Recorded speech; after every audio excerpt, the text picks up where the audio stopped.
Oi, gente! Tudo bem? Como vocês estão? Meus lindos, vamos começar?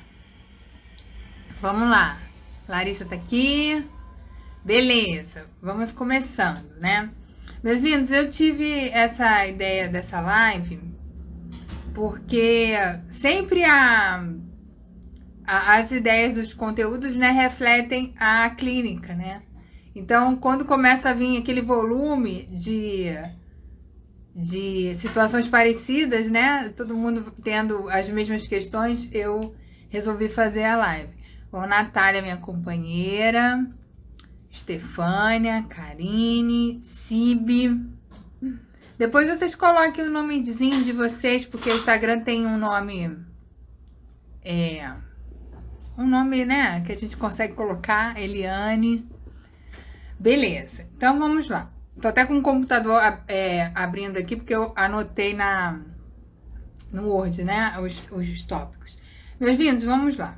Então, a gente vai falar hoje dessa dificuldade de sair, na verdade, da esfera materna.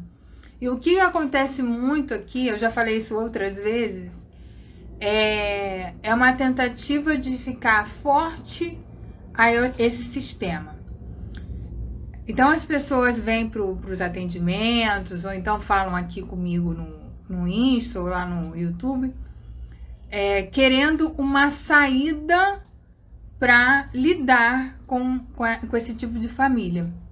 E quando a gente começa a trabalhar para esse eu vir seguindo, porque esse eu, o que acontece? O eu, ele foi invadido e ele para o desenvolvimento dele. O nosso eu, ele não é capaz de suportar coisas que são contra nós, coisas que são contra o desenho humano.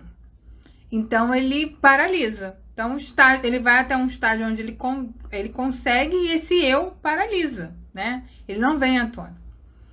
E aí, quando a gente começa a trabalhar na terapia, o que vocês fazem? Não aguenta, fica... liga, atende ligação, vai lá, e aí vocês fazem muitos testes com a gente, né? Uma discussão aqui, eu com o Carlos, né? Eu vou testar se a terapia funciona, vou lá na mãe. A gente tem que ter conhecimento desse eu, né? A gente tem que ter esse conhecimento difundido. O que é esse eu, né? Algumas linhas vão falar, mas qual é a minha linha, né? O pessoal sabe que eu gosto da energética, mas eu também sou psicanalista e winnicottiana. O diferencial do Winnicott, o Winnicott devia ser mais divulgado, né? Então, talvez seja a minha missão aqui de contribuir com a obra do Winnicott. Porque o Winnicott, ele foi nas raízes, porque as pessoas têm adoecimento mental. Ele foi o primeiro psicanalista a trabalhar com doentes mentais. E ele teve resultados, né? A história dele, se vocês não sabem, ele era pediatra e ele começa a falar que a mãe tem saber, que não era só o profissional que tem saber, a mãe tem saber, a mãe sabe cuidar. Ele começa a valorizar isso, ele vai para a psicanálise e ele começa a estudar o porquê que a pessoa não tem saúde mental. Então ele é importantíssimo, ele tem uma contribuição, ele tem uma obra extensa, super fácil de ler também. Eu não sei se é fácil porque eu sou da área, mas eu acho mais fácil. Frente Lacan, eu acho mais fácil. E ele vai nessas raízes. E quando a gente sofreu qualquer tipo de violência na infância, a gente tem a nossa saúde mental prejudicada. Então a gente vê casos de TDAH, depressão, que são considerados mais leves, até o autismo, né? Vocês sabem a minha opinião sobre autismo, como é que posso falar nisso outro vídeo. Se alguma mãe de autista quiser que eu faço um vídeo lá no YouTube, a minha opinião sobre o autismo.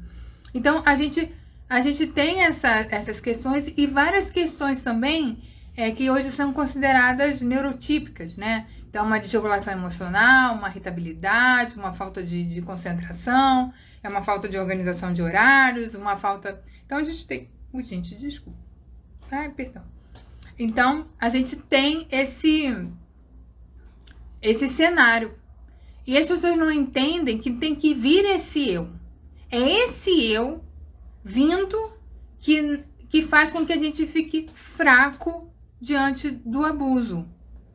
Porque a gente... Já viu aquelas pessoas assim? Vê se tem alguém aqui assim. Ah, eu vou lá para essa pessoa não ficar chateada.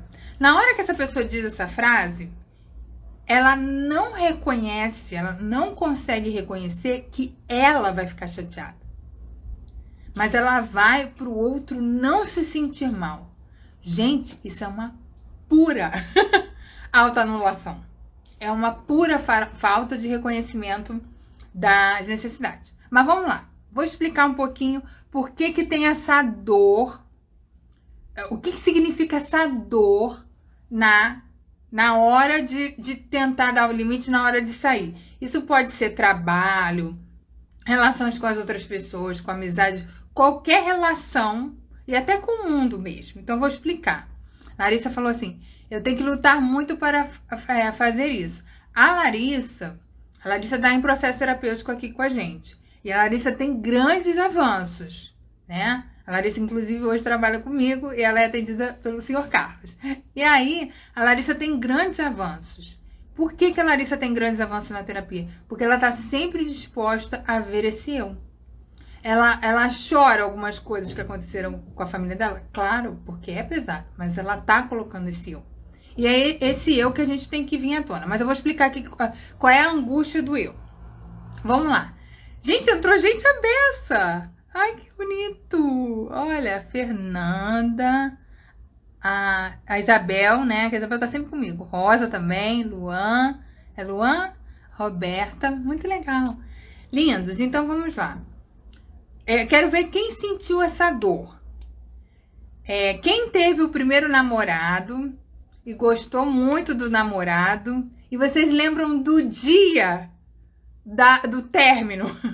Os momentos seguintes do término, né? Quem é da minha época tem uma cantora, a Maísa, que ela cantava aquelas músicas quase esgoelando o trauma. Olha lá, Viviane? É Viviane? Vivi. A Roberta falou que ama o seu trabalho. Ah, que legal. Então, gente, vamos lá. Já viu aquela cena do rompimento? Como é que é? Né? Agora se termina por telefone, né? Antigamente, na minha época, ainda terminava ao vivo. Mas hoje é por telefone, o WhatsApp, ou então bloqueia, né? Que é o ghosting, enfim. Ghosting, acho que é ghosting. E aí a gente tem essa dor, não tem essa dor momentânea, né? Tem até uma cena da novela antiga, Por Amor, que a Regina Duarte, ela termina lá com o crush dela e ela cai no chão. Já viram essa cena?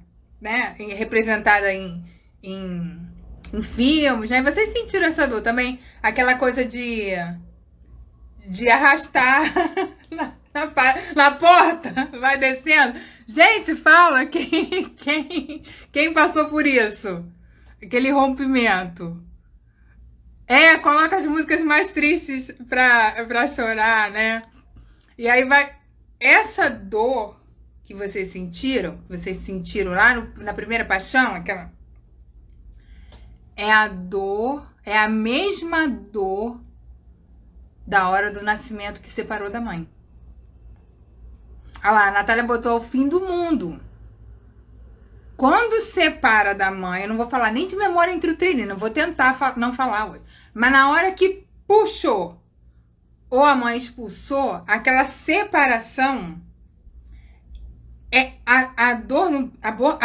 toda a dor no recém-nascido é 300 vezes maior que a da gente, sabe? Toda criança pequena é tudo muito maior. Então, lembra do término, né? Aquele dia. Né? Hoje faz por telefone, mas na época fazia ao vivo. Aquela separação. Essa separação é a mesma dor do trauma do nascimento, né? A Larissa fala aqui. Uma vez senti isso quando uma amiga parou de falar comigo. Isso, com amizade também, quando a gente é próxima. A Isabela tá falando que dor. A Larissa falou assim, fiquei no banho com água caindo por horas. Isso, porque a água remete líquido amniótico. Depois a gente precisa falar sobre líquido amniótico. Beleza. Aí, por que o pessoal gosta tanto de água? Ai, adoro uma água, adoro uma praia, preciso de água. Né? Aí, por que tem gente que não toma água? Vocês já repararam nisso? A gente tem que... Gente, a terapia da origem é a terapia. Vamos lá. Viu que a gente não toma água? O que essa pessoa estava engolindo no útero, gente? Bebo outras coisas, não bebo água. Ó, vamos lá. Então, aquela dor da separação do bebê é 300 vezes maior. Então, já tem esse trauma do nascimento. Quando a mãe é disfuncional, esse bebê, ele não tem eu. A mãe disfuncional ou a mãe funcional. Ele não tem eu. Por que ele tem essa dor da separação? Ele chora, ele quer... Ele entra em congelamento e não chora no parto, né? Por quê? Deixa eu botar aqui pra eu olhar mais pra cima aqui. Ah, ficou melhor. Live é isso, gente. A gente vai endireitando conforme dá. Aí, ele saiu. Ele não tem eu. Ele é a mãe. Ele é a mãe. Mônica, minha linda. Ele é a mãe. E quando a mãe é disfuncional, ou seja, ela está inconsciente dos processos dela, ele é a dor da mãe. Porque no útero, ele estava vivendo simplesmente todos os pensamentos e sentimentos da mãe, mais as questões físicas da mãe não olhadas, né? Que eu já falei com vocês sobre subinflamações que não eram vistas e agora a gente já sabe, né? Então, ele é a mãe. E como ele só reconhece a dor, ele já faz neuropeptídeos no intrauterino, porque ele só reconhece a dor, certo? Que a mãe é inconsciente do processo. Então, a dor tá ali. Acabei de acessar que meu pai teve essa dor do parto, gente. Olha só, me veio isso. Mas, enfim, me veio isso. Nossa, que forte. Agora meu chakra empático, agora tosse. Acabei de vir. Ai, gente, esse negócio de ser clarividente junto dá uns nervosos. Ai, acabei de acessar. Então, aí tem que levar pra terapia, viu? Nada fica recalcado quando a gente faz terapia. Fazer um parênteses aqui, se você gosta do meu trabalho, vem fazer terapia aqui com a gente. A gente abriu novos horários. Vou deixar o link lá nos stories. Se você estiver vendo pelo YouTube, vai estar aqui na descrição, tá bom? Tem que fazer uma fichinha e qualquer dúvida você pode falar no WhatsApp. Aí a gente tem essa dor. E o que precisa para essa dor cessar? A corregulação, porque o bebê não é capaz de se regular sozinho. Ele não tem eu, ele é o eu da mãe. Então, ele é a dor da mãe, quando a mãe é disfuncional. Então, eu tenho que ter o apego, contato. O que hoje se quer fazer? Tirar o contato das crianças que não tem nenhum mamífero.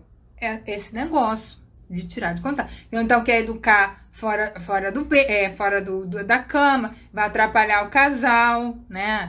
Como se a pessoa... Ai, gente, uns argumentos... Não, nem me fale. Aí, vou entrar nisso não. Então, ele não tem eu.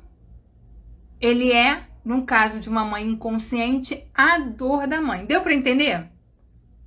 Então, ele precisa da mãe para corregular, porque ele não tem lóbulo frontal para regular. Ele não está formado o psiquismo ali, certo? Aí você fala, Bruna, como é que ele tem memória de dor? Tá? Memória celular, corpinho, corpo inconsciente, beleza?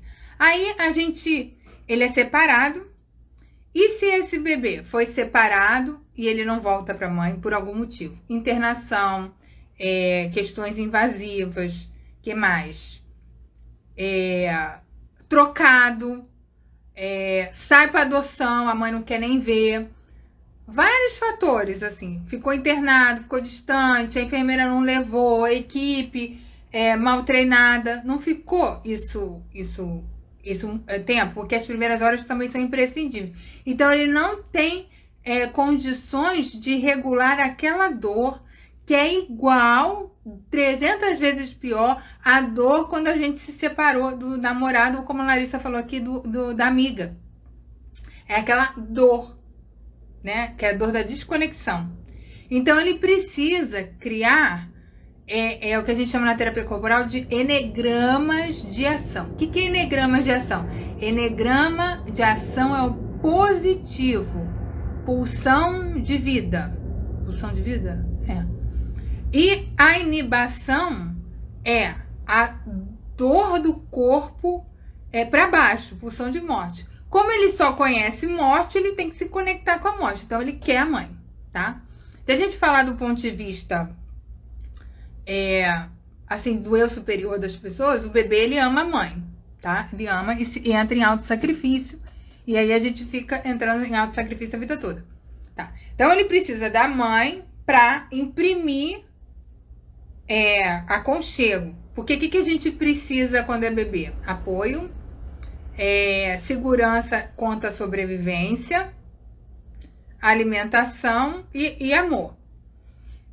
Essas questões todas também podem ocasionar desafios na saúde física, tá? Aí ela vai imprimindo isso. Se é uma mãe consciente, ela vai cuidar. Se é uma mãe consciente, ela vai cuidar do bebê tal como foi cuidada. Foi isso que o Winnicott viu. Olha, a gente tem que considerar o saber da mãe, porque a mãe geralmente cuida da maneira que foi cuidada. Então, se ela foi carregada, ela automaticamente carrega o bebê. Se ela foi... não é instintivo, porque a gente é humano, então a gente não fala em instinto, a gente fala do processo de aculturação, mas aí não vou entrar nisso também.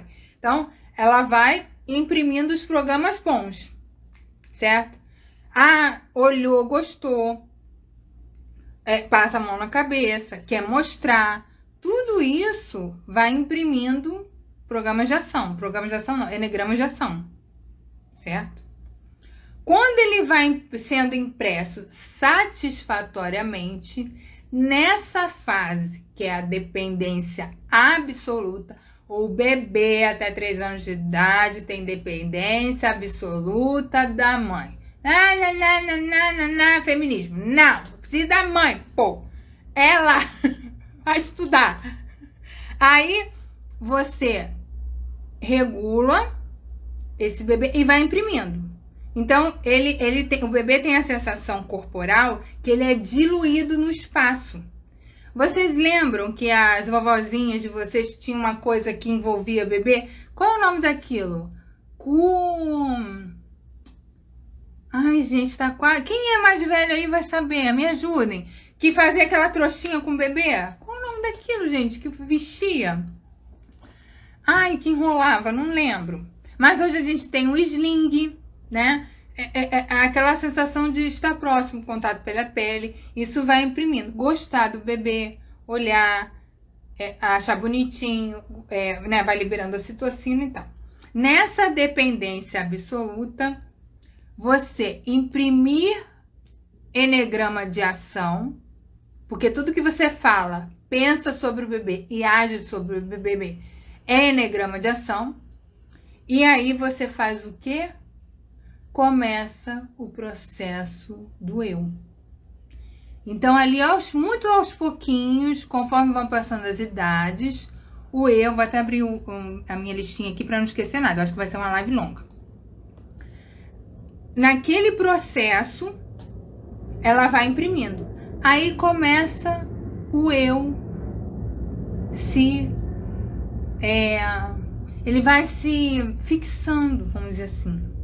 Ele fala, seguro, seguro, seguro, seguro, né? Porque ele vai, em todas as necessidades, ele vai sendo imprimido, certo? Gente, eu tô picando a linguagem para ser acessível, né? Então, eu falo que quando um profissional consegue explicar uma coisa difícil de modo simples, ele é um P profissional.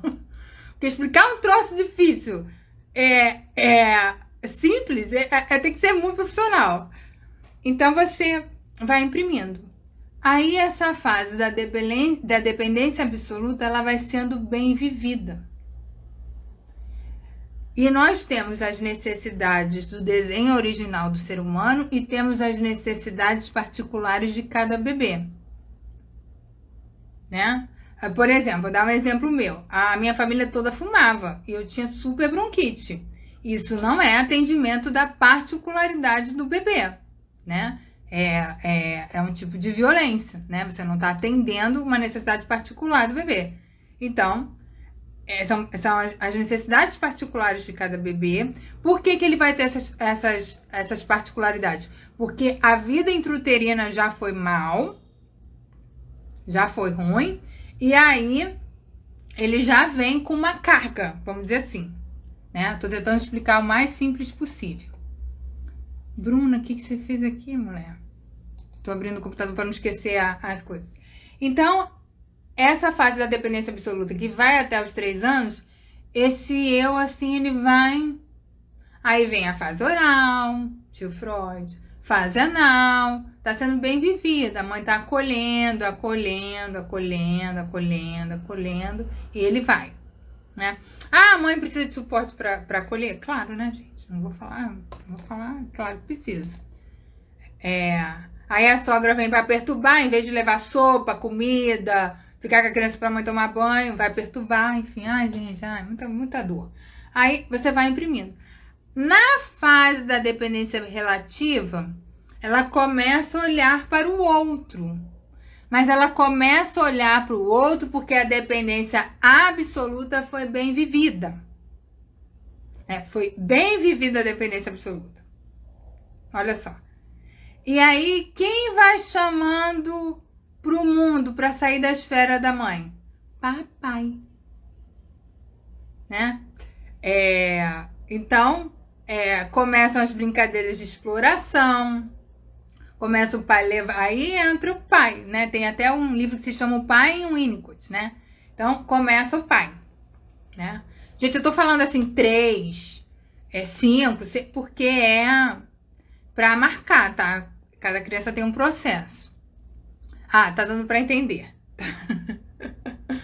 Obrigada. Gente, se vocês tiverem dúvidas, me chamem, tá? Que eu vou respondendo. Ou então, posso responder lá nos stories uma coisa mais específica. E aí, o que acontece? Na dependência relativa, ela vai abrindo para o outro. Aí é que esse eu vai saindo. Ele vai, eu. Porque na dependência absoluta, ele é a mãe. E quando essa mãe é cheia de dores e não consegue atender bem um bebê? O que é não atender bem o bebê?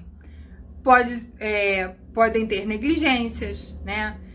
Forçar a dormir fora da cama, que o bebê precisa do contato, não entender a dinâmica da alimentação do bebê, né? Olhar e achar um fardo, uma M, e agora é sobrecarga. Ninguém tá dizendo que a sobrecarga é trauma, né? Mas a sobrecarga, tá, beleza. Então, é um saco, se você ficar falando isso, a sua criança, ela vai ser uma criança codependente, tá? Fato, né? Ai, filho, fica quietinho que a mamãe tá num sofrimento. Vai criando um codependente, só pra avisar. Então, é isso aí. Aí ele vai pra dependência absoluta, a dependência relativa. O pai, ele já vai botando eu pra fora. Eu posso seguir. Porque uma mãe consciente, ela sabe que o filho não é para si mesmo, né? Ela sabe que não é para si. Ela sabe que tem que liberar. Então, ela já sabe isso internamente porque ela foi liberada, tá? Tem uma pergunta aqui. Seria também aquelas mães que têm parceiro alcoólatra e foca mais nele que no filho? Totalmente. Totalmente. Aliás, mulheres que são... esposas de alcoólatras que focam no marido, e as mulheres que ficam depressivas porque o marido foi embora. Quando uma mãe fica depressiva porque o marido foi embora e ela não se trata, ou ela não tem essa informação, o bebê fala assim, eu não importo, porque essa mãe deitou ao invés de cuidar de mim. Gente, isso tudo são processos inconscientes, tá? Né? E por que ela ficou depressiva? Tem vários motivos. Um pode ser porque não foi paternada. né? Aí ela tentou ser paternada de novo, esse parceiro abandonou, ela não fez nenhum processo terapêutico, então ela vai cair lá pro fundo. É isso. Então, esse pai vai mostrando o mundo e esse eu vai saindo. Na fase de latência, que é uma fase que a criança começa a explorar e ter as relações, até botei aqui, ela tem as relações, ela tem a exploração do mundo e ela tem as orientações desse pai e dessa mãe também, né? A dependência ali. Ela começa a experimentar coisas que vão agregar, compor a sua personalidade. Então aí, gente, já tem assim 70% de caminho andado, né? Então é muito legal. Então vocês estão vendo que o eu, numa facilitação familiar legal, ele consegue caminhar?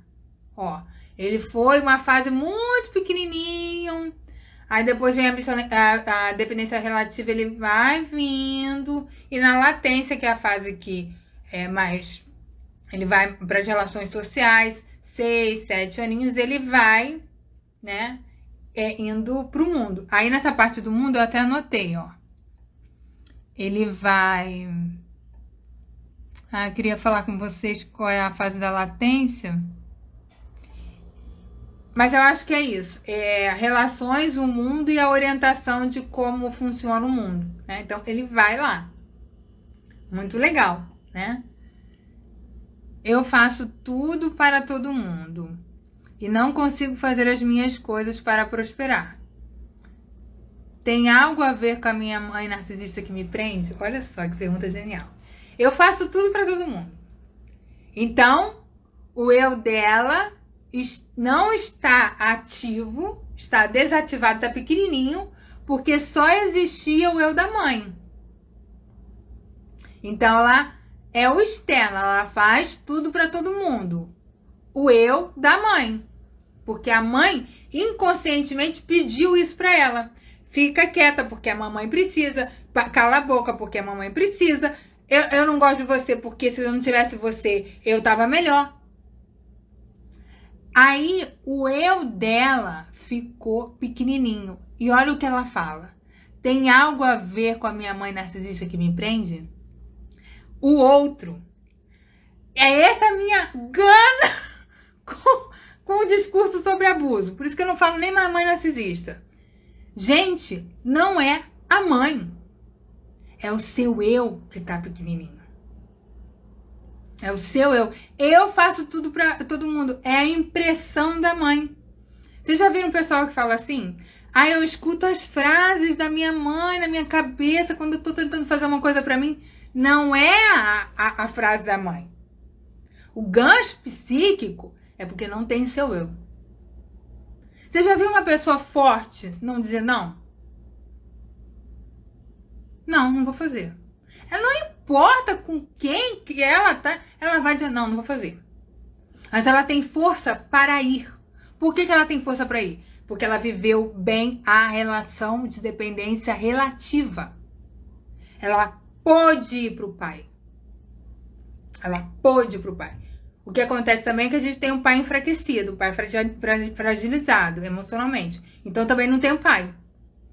Aí fica na esfera da mãe. Então, gente, vocês têm que parar com esse discurso. É minha mãe que me prende, que não sei o que não sei o que. Não é. Não é a mãe que prende. É o teu eu que tá fraquíssimo. Fraquíssimo. Não tem o eu. Às vezes chega a não ter o eu. Eu tô exaltando. Ai, gente, é porque eu não aguento mais ver mais solto. Ai, meu Deus. Então vamos lá. Eu tô rindo assim, gente, que eu tô fazendo catarse também. Peraí. Vou me controlar. Desculpa, gente. Ai. Ainda bem que eu tenho vocês, gente. Ainda bem que eu tenho vocês. Olha, vocês me curam muito também. Então, a gente não tem esse eu forte. A gente não tem esse eu forte. Esse eu forte tá falando da nossa personalidade verdadeira. Tá falando da nossa independência. Aí ela diz, não consigo prosperar. Ela não vai conseguir prosperar porque ela tá no falso self, que é o self da mãe. que é o falso self daquela família, é o falso self transgeracional e todos os conjuntos de crenças limitantes que temos, porque as crenças limitantes impedem sim, e elas vêm desde o útero, tá? Crença limitante formada no útero, no útero. Seu pai não presta, o mundo não presta. Seu pai abandona, o mundo abandona. Seu pai rejeitou, Deus rejeita. Aí a pessoa não tem conexão espiritual. Claro, com essas crenças. Isso às vezes vem transgeracional, é transmitido pela sua genética, tá? A gente chama de transmissão transgeracional. Então, não tem eu fortalecido. Então, o problema não é mãe, é a falta do eu. E aí, quando chega aqui na terapia e eu pontuo isso, vou falar como é que é a terapia pra gente pontuar isso. Eu vou dar 2 exemplos pra vocês, são 2 exemplos interessantes. Vamos lá. A terapia unicotiana, né? A terapia unicotiana não, a minha terapia, né? A minha terapia de origem, que tem o Winnicott como base central, eu trago a pessoa para a consciência desse eu. Então, vou dar um exemplo. Eu tinha uma cliente eu tenho muitos clientes com compulsão alimentar ou então com falta de alimentação. Gente que chega aqui com 40 quilos. Porque a alimentação é fase oral e tal. E aí a pessoa fala pra mim assim, Bruna, eu não comi porque eu passei o dia inteiro com a minha mãe precisou de atenção, aí eu esqueci de comer. Aí na quarta-feira eu fui no pai, aí o pai tava embolado lá, aí eu também não comi. Aí eu tive que trabalhar, também não comi. Aí por quê? Porque minha mãe fez isso, meu pai fez isso. Aí ela tá falando na terapia, né? E eu tô acolhendo. Aí o que eu faço? Vamos discutir por que você não comeu. Por que eu faço isso? Não é a mãe. Por que eu faço isso, você não comeu? Quando eu faço isso, eu simbolicamente sou a mãe dizendo: por que você não se deu oportunidade de se alimentar? Se alimentar é um direito básico. E todo mundo que passou por disfunção disfuncional sabe como é que é, disfuncional familiar, sabe como é que é a relação com comida. Sabe como é que é. A maioria. Então, quando eu falo essa frase, por que a dificuldade de se alimentar? Eu tiro o foco para a base da necessidade. Para ela começar a reconhecer. Peraí, eu não como. Eu não comi. Não sei o quê. Outro exemplo. Eu recebi de uma cliente que ela foi trazer uma foto. Ela botou uma foto no meu WhatsApp para mostrar que a mãe tinha se arrumado muito numa festa. Era uma festa dela e da filha. Não, era uma festa da filha, pequenininha. Ela tem uma filha pequenininha. E a mãe foi muito arrumada, que a mãe é narcisista, traços, né? Eu acho que a mãe dela deve ser alguma coisa assim. E ela foi muito arrumada. Quando ela mostrou a foto, olha, Bruna, como minha mãe se arrumou. Eu não tô anulando, gente, eu não tô invalidando. Mas eu dei a potência para ela, como a mãe deveria ter feito. Nossa, mas que bela filha você tem. Quando eu faço isso, gente, eu quebro. Eu sou simbolicamente a mãe. Simbolicamente, tá, gente? Simbolicamente. E reforço o eu. Olha o que eu criei. Eu tiro o foco. O abuso é quebrado quando você não abusa mais de você mesmo. No eu. Tô irritada. Sabia que eu ia estar assim hoje. Minha mãe conscientemente culpa as filhas da separação do pai. Minha mãe culpa inconscientemente as filhas da relação do pai. Por que a gente tem culpa? Por que uma pessoa tem culpa? Por que uma pessoa tem culpa? Aí, ó. Olhando terra de novo. Por que uma pessoa tem culpa? Porque ela não chegou no eu dela. O eu que acerta e o eu que erra. E o eu que não reconhece os valores bons. Um eu não espiritualizado que deve saber o que deve fazer ou não fazer. Porque se a mãe vem com um código de desvio moral, ela inconscientemente vai ensinar isso. E você não teve eu construído para dizer, peraí, esse valor eu quero, esse valor eu não quero. Você não teve essa oportunidade. Eu acho que vocês já viram vários vídeos meus aqui. Eu falo, errei na clínica.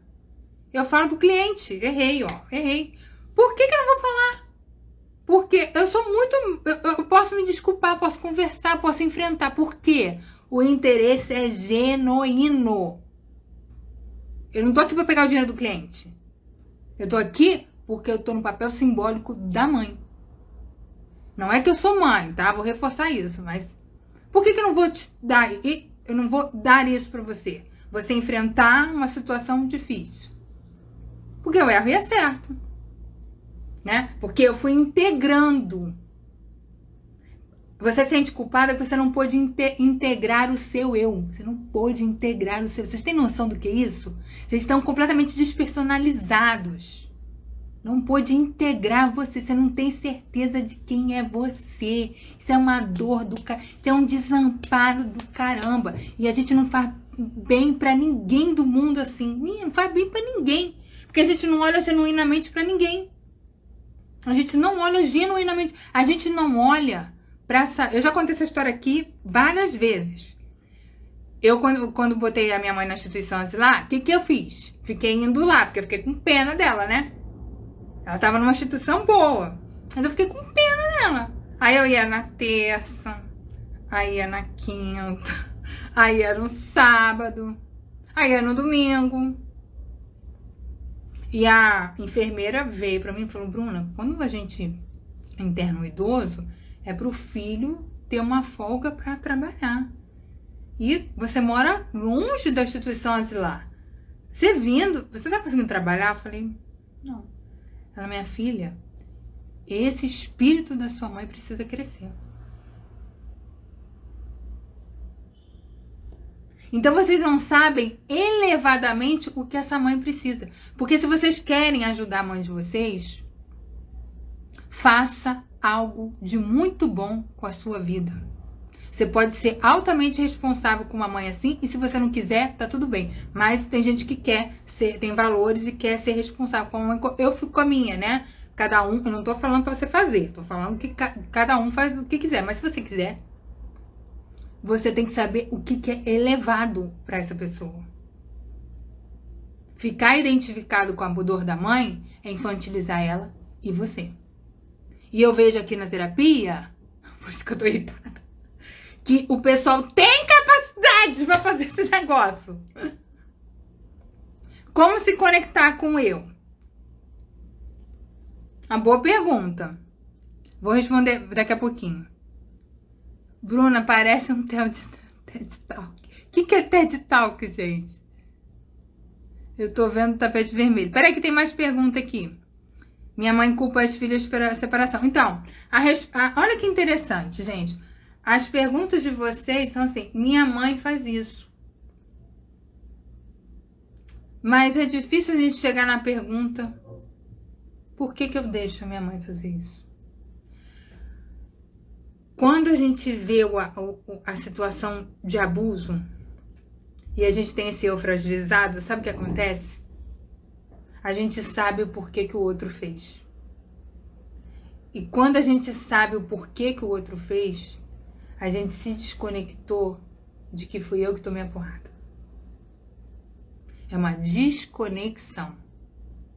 E desconexão, gente, é tratado na terapia.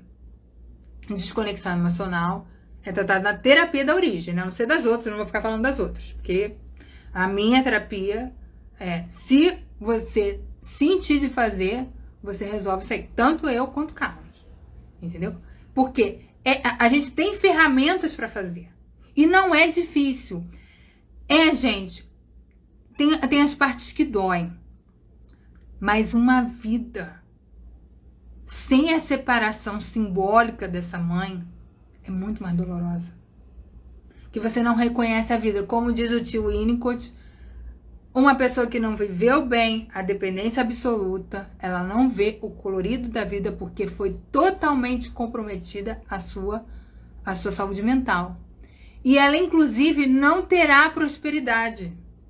Porque não há prosperidade sem estar conectado com você. Não há. Eu vi isso na minha vida. Vocês não sabem o que eu passei, gente. Vocês não sabem, deve ser metade. Quando eu comecei a impor as coisas, meu filho, o negócio foi. Por que vai? Né? Meu IG nem é grande. Meu Instagram, o meu YouTube também nem é grande. Por que vai? Porque tem o senso de eu. Ficou horrível, né? Tem o senso do eu. Né? É o caso, ele fala sempre pra mim, eu quero resolver as questões da minha vida. Se a gente não... E por que a gente fica na mãe?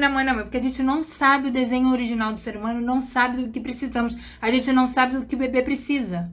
Eu falo, inclusive, bebê ferido. Né? A pessoa não fala criança ferida? Eu falo bebê ferido. Antes da criança veio o bebê. Eu tô irritada, gente. Eu tô irritada. Bruna, por que a gente tem dificuldade de dormir? Vamos lá. Dificuldade de dormir pode ser, tá? Eu vou falar umas possíveis causas. Estresse tóxico já na vida intrauterina, tá? Medo de perder a mãe. Então a criança entra em alerta para tentar ver se a mãe tá ali. Perda desse primeiro cuidador pode ter sido no parto. E rejeição. Quando a criança sente abandono, rejeição, desamparo, ela se desconecta totalmente do amor que ela tem, do que ela... Pô, vocês já viram um bebê sem ser amoroso, gente? A gente não pode falar que o humano é violento. A gente não pode falar isso, não. Porque vocês já viram um bebê? Vocês já viram o espelhamento do bebê quando sorri? Ele tá vendo a mãe sorrir pra ele, aí ele começa a espelhar. Os mamíferos, gente. Gente, a gente tá muito doido, cara. A gente tá muito doido. Então, geralmente, dificuldade para dormir, estado de alerta, tá? E aí, estresse tóxico também do ambiente. Você entra num looping que seu simpático fica ativado e ele se inverteu. O meu ficou invertido 36 anos, se eu não me engano. Eu não dormia também. Nesse contexto que você tá explicando, me chamo Germânia. Ah, que lindo. Amo seu trabalho. Obrigada. Eu te vejo aqui, eu reconheço vocês pelas bolinhas de vocês. Adoro vocês. Verdade, precisa começar a assumir aquilo que queremos e deixar de ver como parte do outro. Isso, porque essa parte do outro é o eu pequenininho da mãe. Isso que eu queria que vocês entendessem. Não tem um eu fortalecido. Entendeu? Ele não aparece. Quando a criança não foi suprida nas suas negligências, ela começa a ter o eu enfraquecido. Vocês já viram as pessoas que reclamam muito assim? Do trabalho é pesado, relação é difícil, os filhos são pesados. Essa pessoa, ela viveu negligência quando ela era bebê. Então ela não aguenta a vida. Toda criança que foi negligenciada, ela não aguenta a vida adulta. A vida adulta é muito pra ela. E é por isso que a gente vê as pessoas se infantilizando ou indo pro ópio, né? Quando eu falo que é ir pro ópio, é pro vício. Compulsão alimentar, tá? Porque não tem. Se vocês querem fazer algo de bom pela mãe de vocês, faça algo de muito bom pela sua vida. Isso. Porque o que uma mãe consciente quer é que os filhos cuidem da vida deles quando ela não estiver mais aqui. Que eles saibam cuidar. Então, o que vocês vão fazer, né? É basicamente o se individuar? Gente, só. Eu vou falar da minha técnica, tá? Eu não sei o que é individuar para as outras pessoas. Eu não vou falar que, é individuar. O Winnicott vai falar que estamos maduros emocionalmente e conseguimos enfrentar o mundo com competência, com coerência e com amor pela gente e pelas outras pessoas, quando estamos no nosso verdadeiro self. Verdadeiro self. Tá? Quando a gente não nega, né? Tá bom? Geralmente, aí que você fala, como é que você sabe o verdadeiro self? Geralmente é pelo que a família critica. Geralmente é pelo que a família critica. Aquelas criticadas, porque a mãe, ela lê a criança, ela lê a alma da criança. Já falei isso aqui várias vezes. Isso aí tá no meu canal. Né? A mãe lê a criança. Ao ler, ela começa a criticar para essa criança não ir, para essa criança ficar na dependência absoluta, né? Vocês já viram o livro que se chama, do Dostoiévski, aí é a parte intelectual, né? Que é o falso self da época. Eu fui criada para ser intelectual, trabalhar em Brasília, para roubar bastante dinheiro. Tô brincando, gente, não chegou a tanto. Mas eu fui criada para isso, né? Sou socióloga, fui criada para ser intelectual. E aí, na época, eu lia muito. E aí, eu tenho um livro que se chama Noites Brancas, que é um livro de uma moça que ela vivia amarrada no pé da mãe. Então, elas faziam crochê para vender e ela vivia amarrada no pé da mãe. E aí, ela conhece um rapaz e ela consegue todas as noites tirar o nó, o laço e encontrar com o rapaz. E as noites eram maravilhosas, por isso que o nome do livro é Noites Brancas. Eu acho esse livro maravilhoso. É fininho, assim, é super fácil de ler. E ela ia encontrar o rapaz e eles se apaixonaram. E aí ele faz a proposta, vamos fugir. Ela não consegue. Ela, mesmo tendo o poder de tirar o laço, ela não consegue ir. Né? Dependência absoluta. A gente fica nessa fase regressiva. A gente tem que ir para dependência absoluta, dependência relativa, latência. A gente fica na fase regressiva.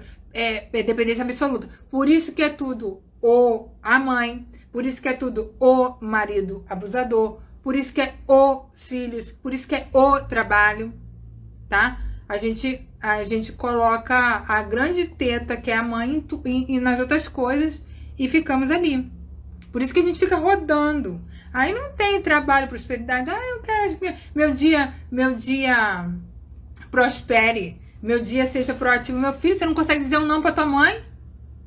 Mãe, você tá prejudicando. Por favor, tá? Vou aqui. Tem outra coisa pra fazer. Você teve a sua fase, aí vai fazer uma coisa da sua vida. Não tem... Como é que quer ter um dia proativo? Totalmente desconectado de si. Gente, eu vou falar uma coisa pra vocês.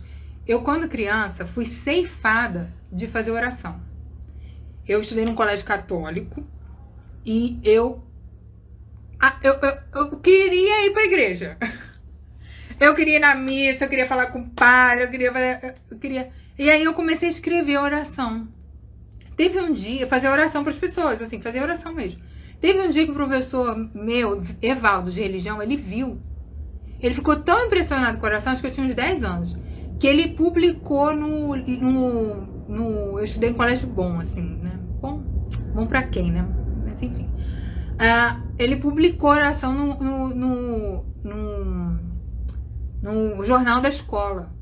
Gente, eu sofria bullying de ficar andando sozinha no colégio, porque se eu parasse, alguém ia me ver e ia me xingar.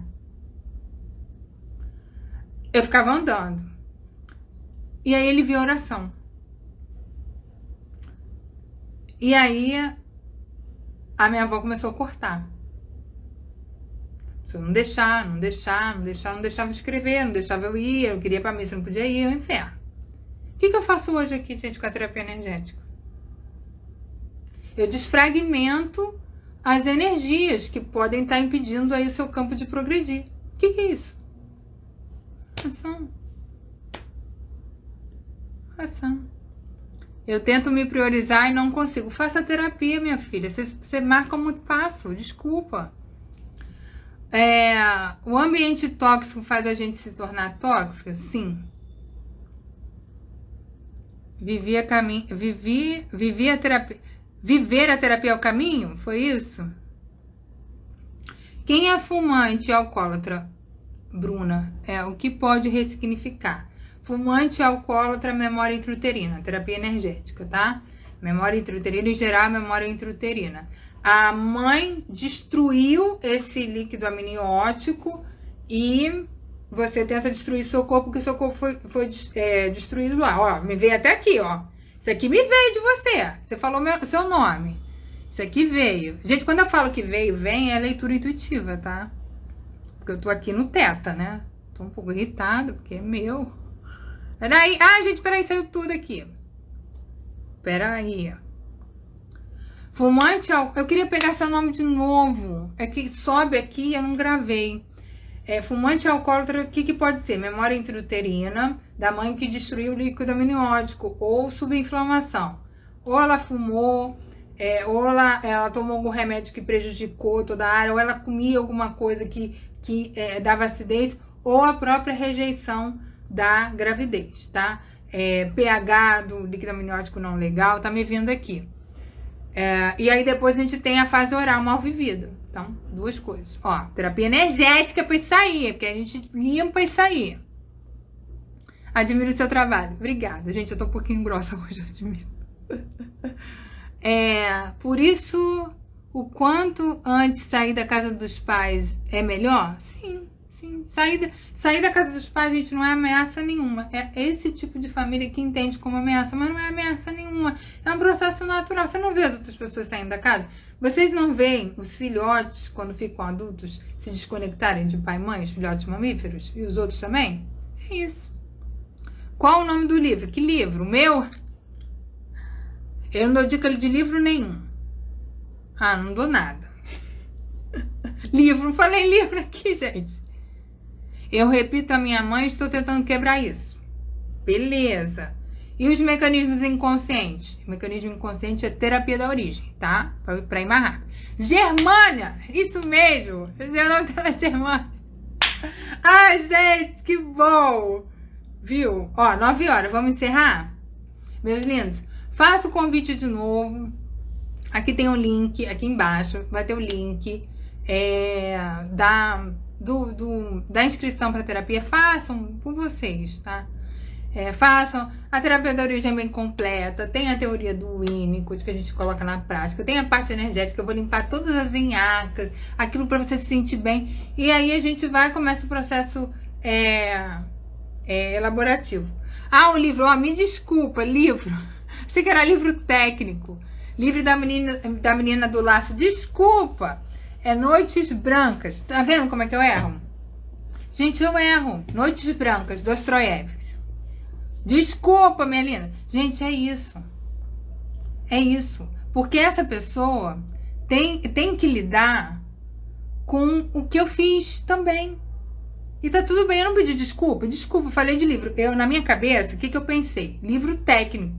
Eu falei, vocês sempre me pedem livro técnico? Olha como é que é a memória. Vocês sempre me pedem livro técnico, mas livro técnico é livro técnico, né? Não tem todo o contexto. Livro técnico, por que eu não indico tanto? Eu vou explicar. Porque o livro ele vai para o racional, o processo é inconsciente, né? Inconsciente só é trabalhado em ambiente seguro, com a figura simbólica da mãe. Então, acho que foi a Vivi. Vivi, me perdoa, eu não associei, porque meu raciocínio foi para outro lugar. Viu como a gente erra? Gente, é bom. Isso é humano. Mesmo bravo. Hoje eu tô atacada. Ai, eu tenho essas coisas assim. Eu tenho uma certa agitação às vezes que me pega.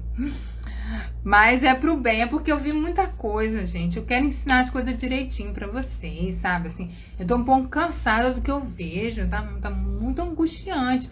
Eu acho que incita mais a violência, eu acho que prende vocês, eu acho que é marketing, eu acho tanta coisa. Depois, se vocês quiserem, nós conversamos sobre isso. Mas tem muita jogada, gente. Vocês não entendem nada desse digital aqui. Esse digital aqui é uma outra coisa. Te perdoo, é isso!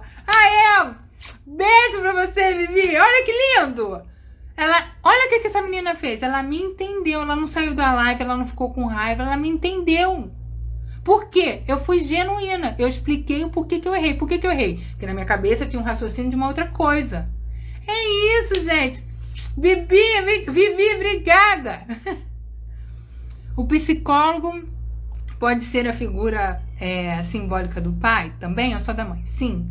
E aí que legal. Olha que coisa interessante. Vocês sabem que eu atendo e Carlos atende também, né? E muitos companheiros das minhas clientes vão pro Carlos, porque eu não atendo casal, assim, não atendo separado. Eu posso atender uma briga, mas separado eu não atendo. E aí os meninos costumam ir pro Carlos, né? A experiência que eu tenho aqui. Por exemplo, escola, é interessante que a gente tenha professores homens, a gente precisa dessa representação masculina. Então, pode ter sim, tá? Pode ter sim, e é legal fazer uma transferência. A gente chama isso de boa transferência, tá? É uma boa transferência. Então, tem pessoas que têm essa questão com o pai e um homem facilita esse processo. Olha que legal. Eu, no meu processo, não precisei disso. As minhas questões eram maiores com o pai. Eu consegui fazer com mulheres. Mas se você sentir... Então, tem até o Carlos aqui para atender, tá? Mas pode ser os dois, tá bom? A gente é neutro. Minhas lindas, chuchu. Meninos, também, que eu vi que tinha meninos aqui. Chuchu, tá? Se inscrevam aí. Vão lá no canal que tem vídeos super legais. E a gente vai se falando. Eu vou deixar a caixinha de perguntas nos stories, tá bom? Beijo!